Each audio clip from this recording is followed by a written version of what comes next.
자, 여러분 안녕하십니까? 자, 강경석 세무사입니다. 자, 오늘부터 회계라는 어떤 바다에 자, 한번 빠져 보시겠습니다. 자, 이제 우리 재무회계 기초 베이스에서 먼저 나오고 있습니다. 자, 먼저 말씀드릴 건, 자, 여러분들 회계 많이 하시나요? 자, 주위에 보면은 우리 기독교인들이 막 몰려다니시면서 그런 일을 합니다. 그리고 외치세요. 회계하라, 회계하라 이렇게 외칩니다. 회계하면 천국 간다 이렇게 하죠. 회계해야 됩니다. 우리 지금 회계하려고 하죠? 농담입니다. 자, 저 같은 경우는 이제 재무회계, 원가회계, 세무회계에서 엄청나게 저는 회계를 하고 있습니다. 천국 가겠죠, 저는. 예, 확실하게 저는 천국 갈 겁니다. 자, 여러분들 이제 천국 가시기 위해서 이제 회계를 이제 시작하시겠다 하는 얘기예요. 자, 먼저. 자, 제가 강경석 세무사입니다라고 말씀드렸는데, 제 소개를 잠깐만 해드리면은, 자, 현재 우리 3일 회계법인 3일 인포마인에서 이제 제 교재가, 제 책이 지금 14종이 책이 나오고 있습니다. 그래서 한국세무사회, 전산세무회계, 그 다음 기업회계, 세무회계, 재경관리사 관련, 그 다음 세무사 회계사, 세법 회계학 관련해서 참 많이도 내고 있죠. 참 개정판 낼 때 되면 아주 이게 고통스러운 작업입니다. 그래서 어쩔 수 없이 자, 이렇게 내고 있는데, 자, 이렇게 하다 보니까, 또 제가 또 현장 강의 또 오래 했습니다. 오래 하면서 또 이렇게 좀 입소문이 좀 났죠. 이렇게 좀 강의 좀 한다. 이렇게. 그래서 업계에서는 좀 방구 좀 낀다. 이렇게 그렇게 좀 이름이 있습니다. 그러니까 여러분들 이 강의 차원에서는 제가 확실하게 말씀드릴 수 있는 거는 정말 차별성 있는 강의가 여러분들 될 겁니다. 확실하게. 그건 제가 확실하게 말씀드릴 수 있어요. 어떤 강의하고 비교하지 마세요. 아주 차별성 있는 강의를 이제 느끼시게 될 것이다. 라고 먼저 말씀드리겠습니다. 자, 이제 우리가 이제 잠깐 소개를 해드리면, 우리 이제 세무라이선스.com, 이 사이트 오픈 6개월 만에, 이런 말 좀 뭐하지만, 대한민국 세무회계에 관련해서 동영상 강의를 다 석권해버렸습니다. 그게 다 이제 이유가 있다. 이런 얘기야. 그렇기 때문에 한번 들어보시면 차별적인 강의, 자, 느낄 수 있을 거고, 강의를 통해서 이제 회계 또는 세법 이런 거에 대해서 제가 자주 하는 말입니다. 회계, 세법, 참을 수 없는 존재의 가벼움. 자, 그걸 반드시 보여드릴 거고, 여러분들이 어떤 회계, 세법에 대해서 길을 찾아가는 데 있어서 완벽한 안내자가 제가 되도록 할 거예요. 걱정하지 마시고요. 자, 먼저 노파심의 잔소리 몇 가지만 좀 하고 좀 넘어갈게요. 좀 지루하셔도 좀 들어보세요. 여러분들, 우리는 지금 시험 공부를 하고 있습니다. 시험 공부. 시험이라는 건 합격을 해야 돼요. 합격을. 그래서 이제 공부라는 게 합격을 못하면 떨어지죠. 그럼 이제 이 회계세법이라는 이 바닥이 어느 정도의 중독성을 가지고 있습니다. 한번 떨어지죠? 에이, 공부 못하겠다. 집어쳐요. 그랬다가도 또 어느 날 되면은 한 번 더 들어보고 싶고, 강의도 학원 또 가서 한번 해보고 싶고, 또 책을 피게 돼요. 이 중독성이 있습니다. 이게 떨어지면 계속 이제 이게 악순환이 계속이 되더라는 얘기입니다. 그래서 공부 오래 했다 그러면 실력 좋습니다. 많이 알아요. 하지만 붙은 적은 없어요. 이래선 안 되겠다는 게 제가 말씀드리고 싶은 겁니다. 예. 시험이라는 건 빨리 이 바닥을 아주 초단기간 내에 합격하고 이 바닥 떠버리는 게 최고의 고수입니다. 공부 많이 해서 붙은 적은 없어요. 계속 공부만 합니다. 실력 좋아요. 누가 알아주진 않아요. 합격을 못했기 때문에. 그런 건 중요한 게 아니란 뜻이에요. 우리가 시험에서. 시험이라는 건 빨리 이 바닥을 뜨는 게, 그것도 커트라인 1점 딱 걸려가 넘뜨는 상관없습니다. 상관없습니다. 합격만 하면 돼요. 그렇죠? 합격을 위한 공부를 반드시 하셔야 된다. 합격을 위한 강의를 제가 드릴 것이다. 저한테 들으셨던 모든 분들이 다 단기간에 다 합격하셨습니다. 제가 이제 강의 시간에 강의를 쭉 하면서 제가 자주 쓰는 말이 있습니다. 이 내용은 MVP입니다라고 제가 말씀드려요. 그 MVP는 반드시 챙기셔야 됩니다. 반드시 챙겨야 돼요. 그리고 제가 참고만 하십시오. 또 어떤 경우에는 이 내용은 쓰레기다. 이런 말을 합니다. 머리에서 지워버리세요. 그런 거에 집착하면 집착할수록, 쓰레기나 참고에 집착하면 할수록 계속 떨어지는 거예요. 말씀드리는 MVP만 모아놔도 어마어마합니다. 그것만 딱 하고 시험장 가서 70점이면 70점 딱 넘겨버리고 빨리 합격하는 게 최고의 고수다는 얘기예요. 너무너무 깊숙한 이 바닥에서의 어떤 내용에 대한 호기심은 계속 장수를 만들어내요. 우리는 지금 뭐 하려고 모였습니까? 합격하려고 모인 거예요. 자, 그렇게 생각을 가지고 공부를 하셔야겠습니다. 자, 그 다음에 이제 제가 현장 강의에서 강의를 쭉 하면서 수험생들이 이제 상담을 받고 이렇게 할 때 아주 놀라운 사실이 있습니다. 그게 뭐냐면 상당수의 수험생이 이 시험 공부를 취미 생활로 하고 있다는 거예요. 문제가 많습니다. 취미 생활로 공부하면 안 돼요, 시험이라는 건. 이건 취미 생활 하는 게 아닙니다.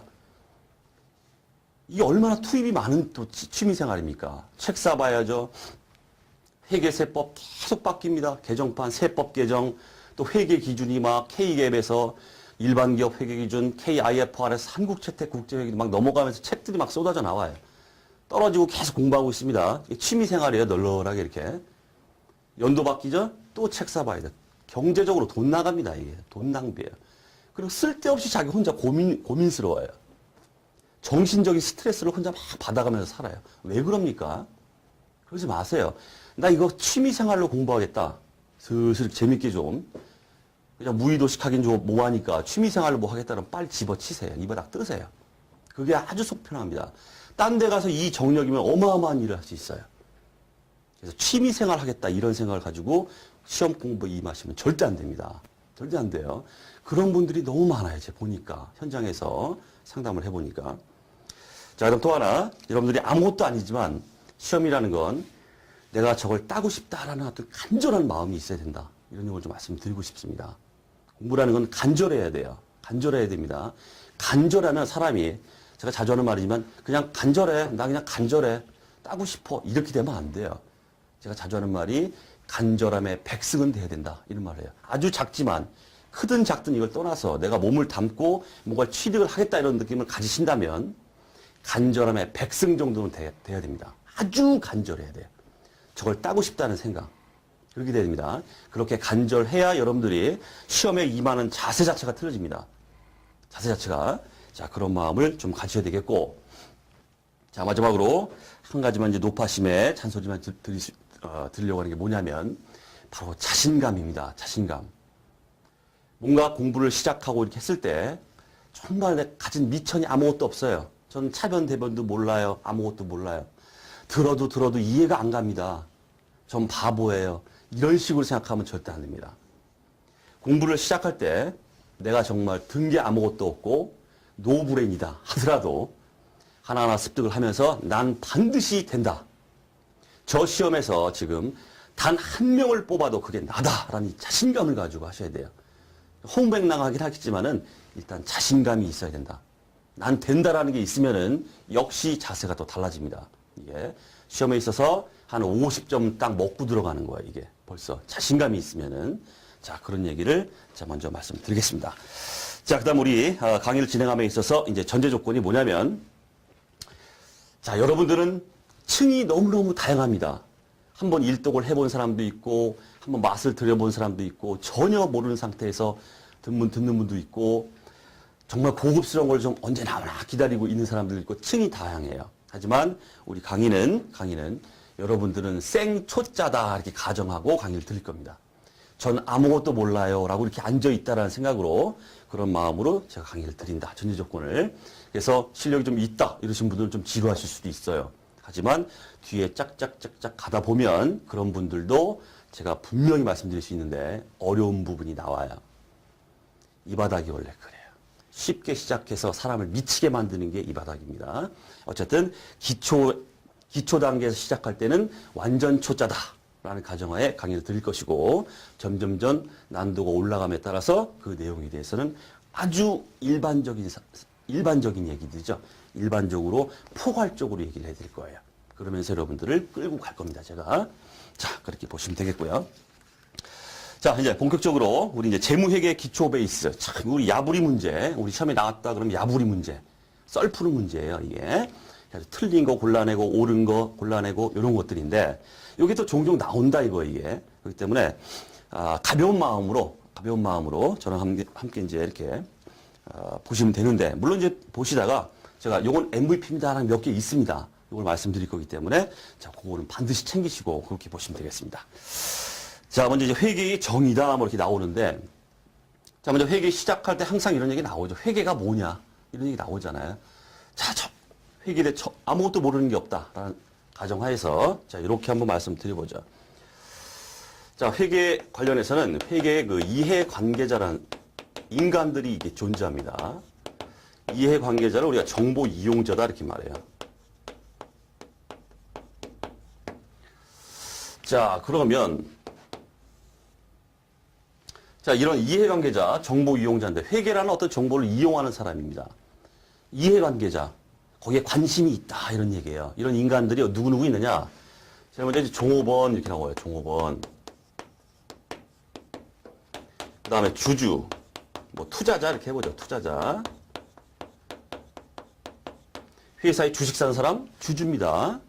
종업원 직원이죠. 그 다음에 채권자 이렇게 있어요.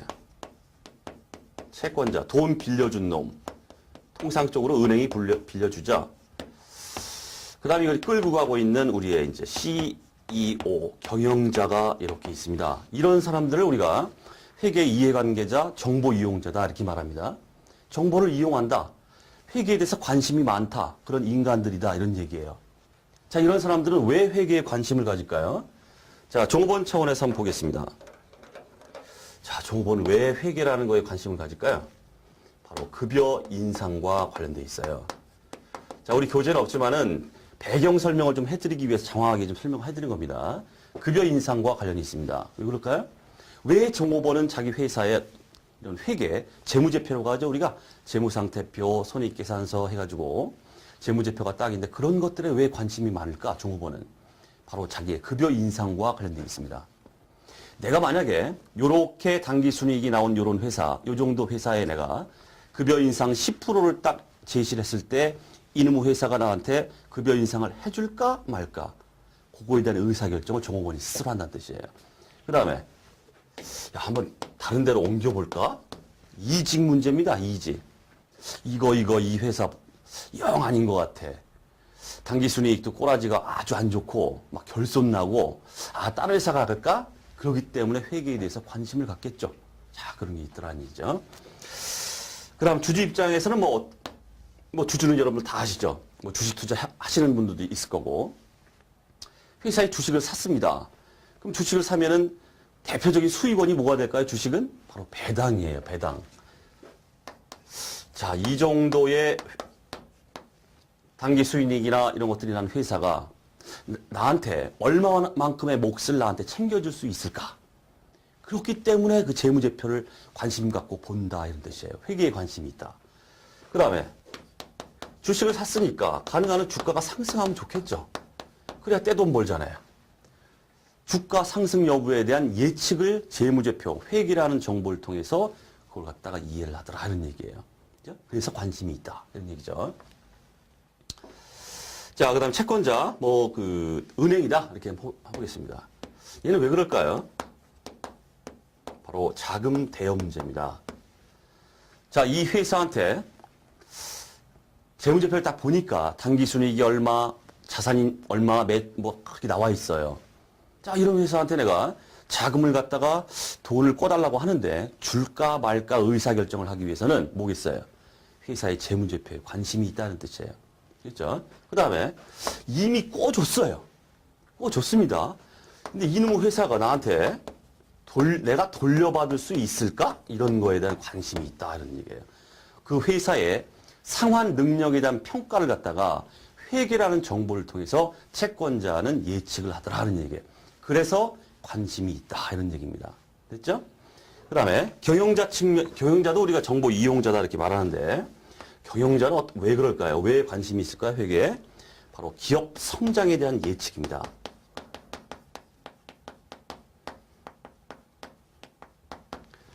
자, 이런 상황에서 재무제표 하에서 우리의 기업은 얼마만큼 우리의 기업이 성장을 해야 되고 나는 그 기업의 성장을 위해서 경영자 입장에서 나는 어떠한 역할을 해야 되는가 그런 측면에서 우리는 경영자가 이렇게 회계에 관심을 갖더라 이런 얘기입니다.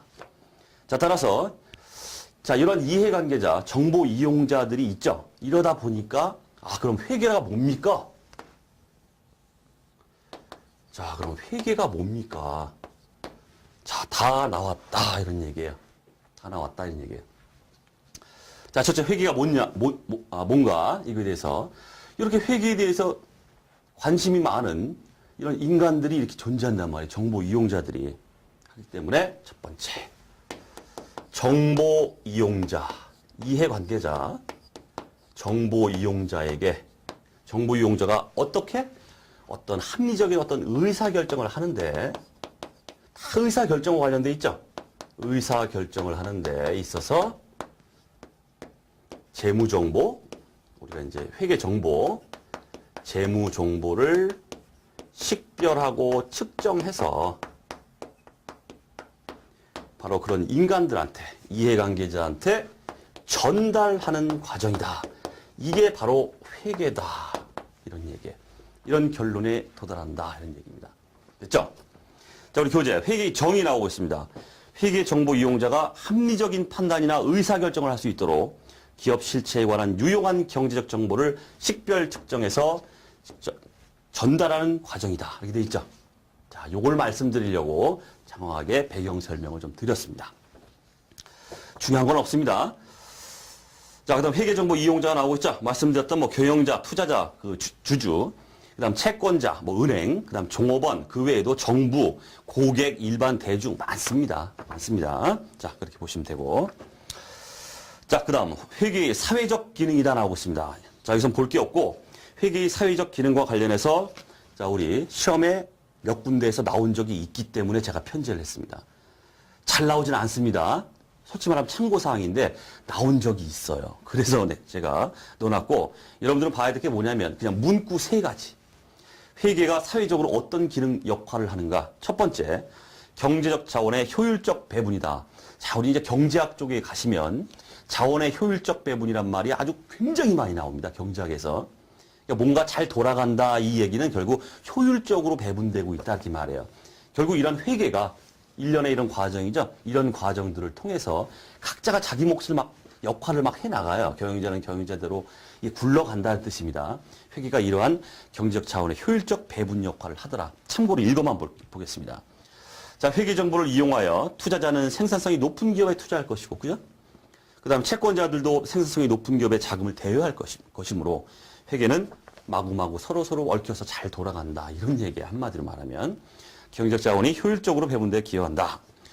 그 다음 경영자는 회계 정보를 이용하여 기업이 소유하고 있는 경제적 자원을 효율적으로 배분하고자 할 것이므로 회계는 경제적 자원이 효율적으로 배분하는 데 기여한다. 어쨌든 우리 키워드는 뭐다?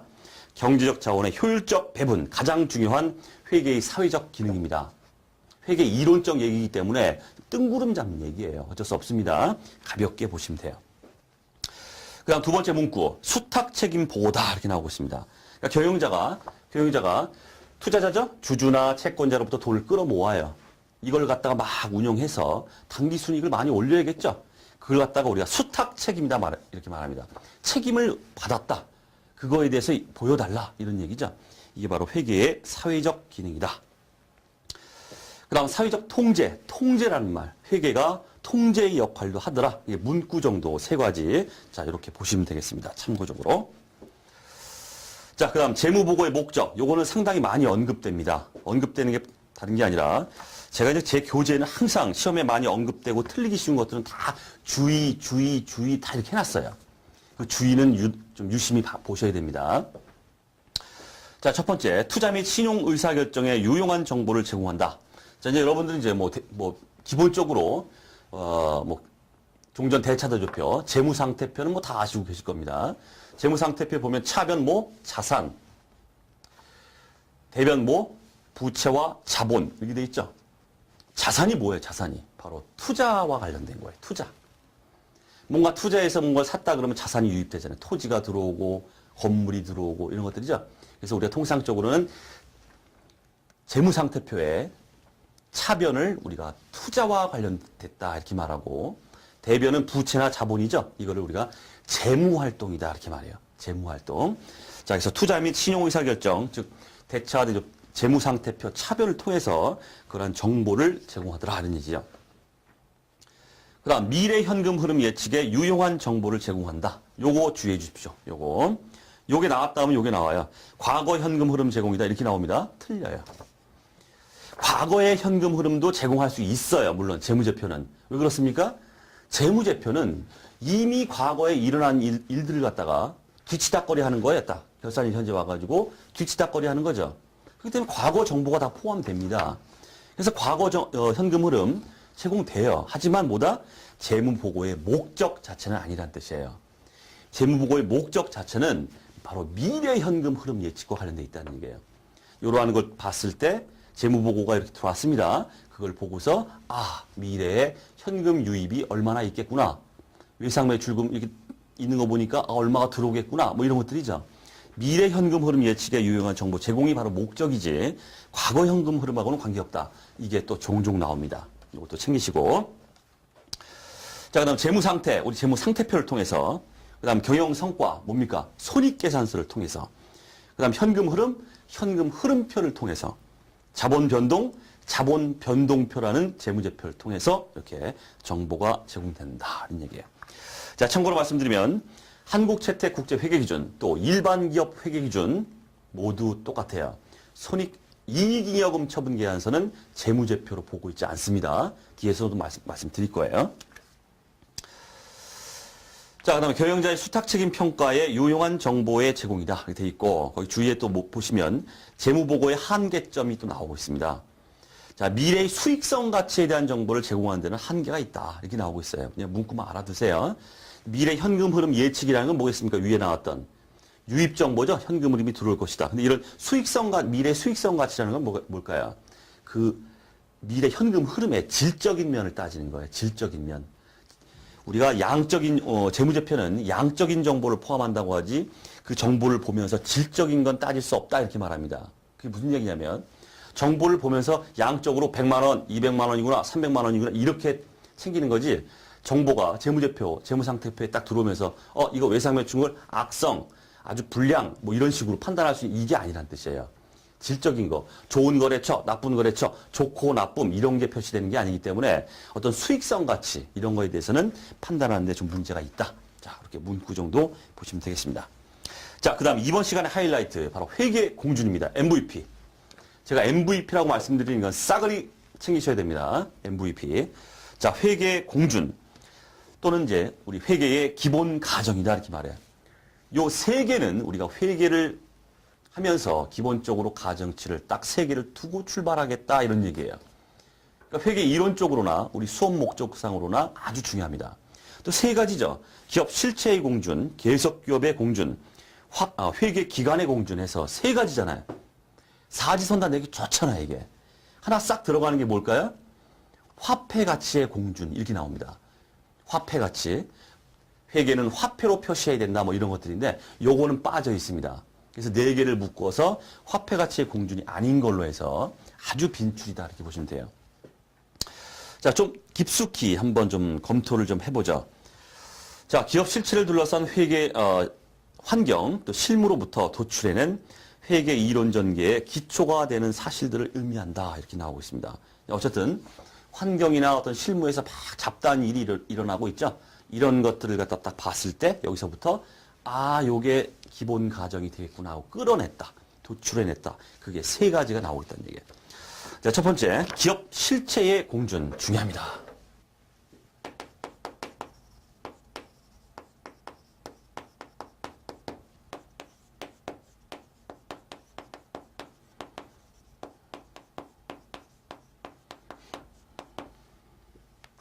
자, 기업 실체의 공준이다 이 말이 나올 때 항상 따라 붙는 말이 뭐냐면 바로 독립적 실체다 이런 말이에요. 독립이란 말이 들어가요. 자, 이게 뭐냐면 우리 교재 나와 있지만 특정 기업 실체를 그 소유주나 다른 기업 실체와는 독립적으로 존재하는 특정 회계 단위로 간주한다 이렇게 나오고 있습니다. 소유주가 있겠죠. 소유주는 누굽니까? 주주입니다. 주주. 회사의 주주가 소유주죠. 주주. 그다음 다른 기업 실체. 그래서 내가 삼성 그 전자가 있다. 그럼 밑에 뭐 꼬봉들이 막 있겠죠. 삼성생명이 있고 뭐 있고 막 이게 있잖아요. 전혀 별개다 이런 뜻이에요. 별개다. 독립된 실체로 봐서 독립된 하나의 살아있는 사람처럼 움직입니다. 기업 실체. 기업은 하나의 독립된 실체다. 이렇게 가정을 하겠다 이런 얘기입니다. 예. 자, 우리 시험 목적상으로 이제 그 야부리에 요렇게 장난을 쳐요. 말장난을. 동일 실체. 땡. 틀립니다. 아닙니다. 자, 그 다음 중요한 얘기가 나오고 있습니다. 기업 실체의 공준과 관련해서 재무제표에 포함시켜야 할 정보 범위의 결정 기준이다. 즉, 정보의 장소적 한계를 지정한다. 이렇게 나오고 있습니다. 이 말이 아주 빈줄이에요. 자, 다음 중 재무제표에 표시해야 될 정보의 범위를 결정하는 기준이 되는 회계 공준이 뭐냐? 기업 실체의 공준이다. 이렇게 말씀하셔야 돼요. 왜 그럴까요? 독립된 기업 실체를 우리가 가정하잖아요. 그러니까 그 관점에서 재무정보를 측정하기 때문에 독립된 기업 실체 걔한테 포함될 게 뭘까? 이게 딱 정해진다 이런 얘기입니다. 그래서 재무제표에 포함시켜야 할 정보의 범위의 결정 기준, 기업 실체의 공준, MVP. 다음 두 번째, 계속 기업의 공준 나오고 있습니다. 자, 한마디로 뭐 기업은 어떻다는 겁니까? 안 망한다. 망하는 게 아니다. 계속 사업한다. 이런 뜻이죠. 자, 그래서 우리 챙길 게 주의에 나오고 있습니다. 자, 개발비는 미래 경제적 효익의 유무로 자산 인식 여부를 가리므로 계속 기업이 보장되지 않는다면 자산으로 계상 불가하다. 요게 시험에 엄청 나왔습니다. 개발비 얘기가. 자, 이제 우리가 연구 개발비가 막 투입됩니다. 그럼 돈 나가죠? 그게 끝나는 게 아닙니다. 우리 회계상. 개발비다 해가지고 우리가 무형 자산으로 개발비를 잡게 돼 있어요. 그래서 자산으로 잡는 데 있어서 개발비 나갔다, 연구 개발비 나갔다, R&D 투자가 일어났다 해가지고 지출된 비용을 갖다 다 개발비다 해서 자산으로 잡을 수 있느냐? 그건 아닙니다. 아주 엄격한 자산 인식 요건이 있어요. 그 중에 가장 대표적인 게 바로 미래 경제적 효익이 있느냐 없느냐 이걸 따져요. 개발비 막 쳐들여가지고 돈 나갔습니다. 개발비 자산으로 계상했어요. 그러면 자산 계상할 때 조건이 뭐냐? 앞으로 연구개발 이 투자로 인해서 미래에 얘 때문에 엄청난 수익 창출이 올 것이다. 그래야만 지금 현재 시점에선 개발비라는 자산이다 이런 얘기예요. 자, 그러면 계속기업 공준하고 이 개발비가 무슨 상관이 있겠습니까? 상관이 있죠. 벌써 생각하는 게 지금 뭡니까 지금 머릿속에? 미래 경제적 효익이 있으면 개발비고 미래 경제적 효익이 없으면 개발비가 아니야. 이런 얘기이기 때문에 미래라고 말하고 있죠. 벌써 회사가 기업이 계속 사업을 한다는 전제가 깔려 있다는 뜻이야 이게. 미래 경제적 효익을 막 따진다는 거는. 그렇겠죠? 자, 요게 엄청나게 시험에 나왔습니다. 꼭 좀 챙기시고. 자, 그 다음 이제, 이 계속기업의 공준과 관련해서 회계 이론적으로 이 파생된 회계 개념이다 해서 아주 자주 언급되는데, 잠깐만 좀 언급을 좀 해보겠습니다. 자, 파생 개념인데, 자, 첫 번째 이 계속기업과 관련된 그 회계 이론상의 파생 개념으로 나오는 게 바로 기간 개념이에요, 기간. 기간 개념. 자, 왜 그럴까요? 자, 우리가 이제 기간별 보고라는 걸 하죠. 기간별 보고를 합니다. 회계연도 X1년, X2년, X3년 딱딱딱 끊어가지고 보고가 들어가죠. 이 밑에 기저에 깔려있는 가정이 뭘까요?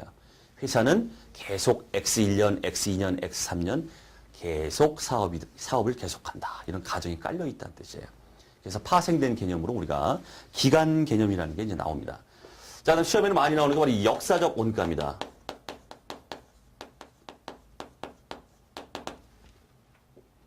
자, 자산을 취득했다 그러면 취득 당시의 그 취득 원가를 취득했을 때의 그 금액입니다. 이 금액을 우리가 역사적 원가다 이렇게 말해요. 자, 여러분들 토지 취득했습니다. 토지 100원에 취득했어요. 그러면 토지 얼마로 잡아요? 토지 100원 이렇게 잡죠. 이게 바로 역사적 원가, 취득 원가주의다 이렇게 말합니다. 자, 이렇게 역사적 원가, 지불한 금액만큼만 딱 잡는 거. 이게 왜 계속기업의 공준과 관련이 있겠습니까? 예를 들어서 회사가 자산을 취득했는데 우리 회사는 내일 망할 예정이야. 그럼 어떻게 될 것 같아요? 우리가